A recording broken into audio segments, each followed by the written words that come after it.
season of Lent, this week our focus is on almsgiving and our works of charity.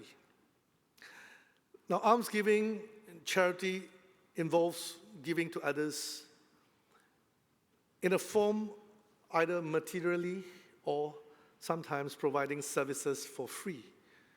So the donations, the funds that you give and you support, this is one way of saying you have done charity. But there's also another form which is about giving services, showing our talents, helping people along the way, befriending those who are lonely, in need. This is also another form of charity. And charity is not just a Christian affair. In fact, many other religions, all religions would have some form of charity. Like Sikhism, Buddhism, and Hinduism, they have this concept of dana, which is charity, providing for the poor, being one with those who are in need. Even our Muslim brothers and sisters, Islam practices the zakat, where they also give part of their money to help those who are marginalized. And our Christian affair is caritas, charity, something which Jesus always advocates, our love for the poor. And many may think that to live a holy life is all about giving a lot of money and doing heavy penances. And there's a false notion that you can only give when you are rich. That means only when I have enough, I have more, then can I be generous. Now, how untrue are these concepts if we take a look at the gospel, especially in the gospel of Matthew and Luke, where Jesus talks about the widow's mite. The mite was the lowest currency in the times of the Roman world, just like our cents in today's Singapore currency denominations. So Jesus and his disciples were watching and looking at people entering into the temple. Many people gave big donations. They come and they go. But what caught the eye of Jesus and his disciples was this poor woman, a widow, who had only 2 mites. And the Lord praised her. Praised her because she had love and she had gave it up all to God. And so the widow's mite is a reminder to all of us that what matters is not the size of the gift that we give, but rather the manner or the motivation of why we are giving and what are we giving.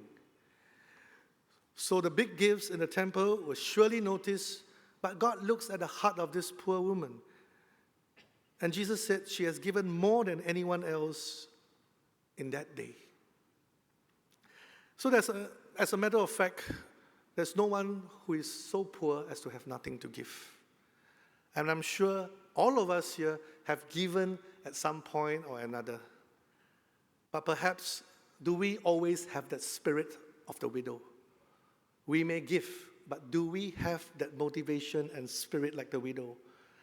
Because sad to say,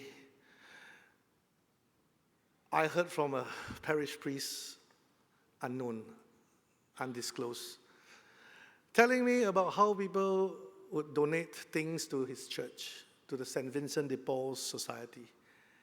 And some people can put donation for the poor, putting a label and a card. But when they open up the box, they got a surprise.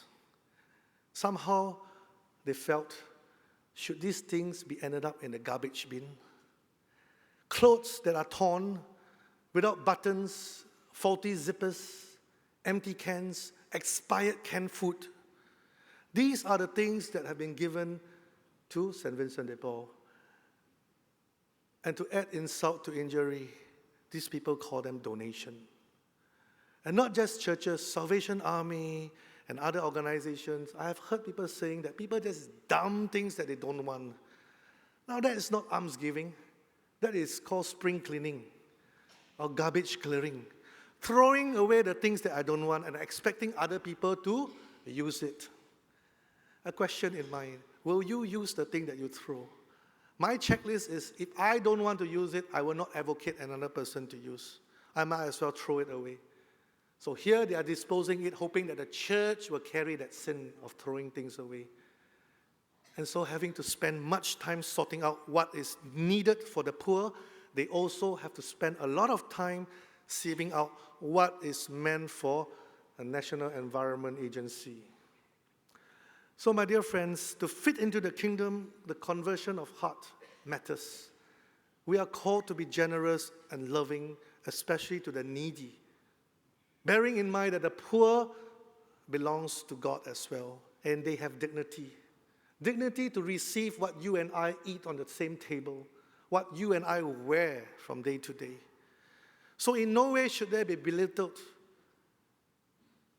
And when we give to them, like the widow's mite, if we can give our all and all, we will be sure that they will receive with thanks. And we can see the little that we give, when compounded together, when put together, it becomes a massive amount of charity that we can do. A good example is this church. These are the $2 that makes up this church.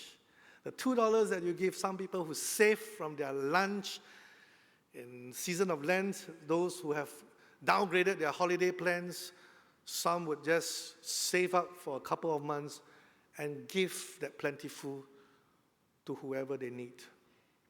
So when you see the little that we put together, we can build such a massive charity for all.